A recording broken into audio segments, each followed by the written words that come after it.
Welcome to Eastlake Online. This is a condensed version of what we do live every Sunday at the Uptown Theater. We know it's not always possible or even preferred to be a part of what we do in person, so that's why we made this. Thanks for checking it out. In just a minute, someone is going to give a short talk that hopefully resonates with you and helps you interpret what it might mean to follow in the way of Jesus, because that's what this community is all about. Figuring out what it might look like to live life the way that Jesus did, except in our current context with like cell phones and self-driving cars and stuff. We're a community where everyone is invited, included, and involved no matter what.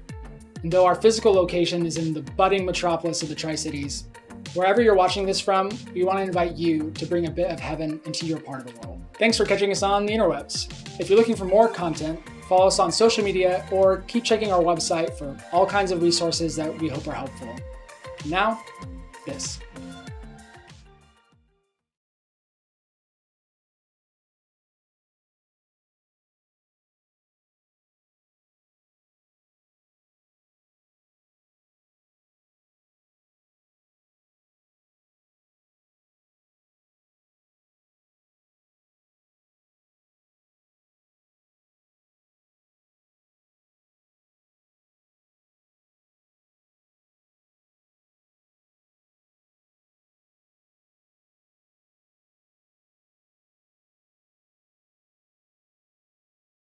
On the rise and fall of news anchor Brian Williams, and it's no, I'm just kidding. It's not really that, but it could be.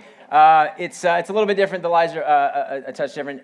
It plays off of the ancient church teaching that our soul faces an enemy at three different fronts, and it all falls under the umbrella of deceit of the devil, of the flesh, and of the world. And there's this common prayer, Book of Common Prayer, that kind of talks about this. From all of the deceits of the world, this is what we, in our prayers to God, this is what it would be. God, save us from the deceits of the world, the flesh, and the devil. Lord, deliver us.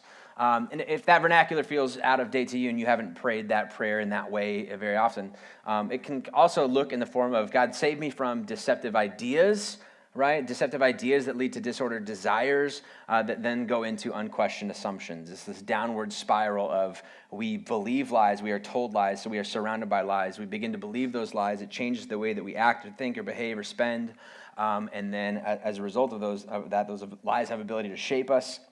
We find ourselves living out those lies and really, or living out from under those lies or whatever. And so, and even if you're not religious, this idea of in a prayer to a God that may or may not exist for you or whatever, God, if you're out there, keep me from all level or all forms of deceit. That sort of has play regardless of what you believe. Nobody wants to live a lie. We are living in an age of authenticity, right? Be your authentic self, be the true you, and we don't want to live under false pretenses. And so a prayer or a series or a series of talks on not living under lies is probably helpful in that way. But we are, like I said, at part 3 of this, and so this is kind of like the bottom. This is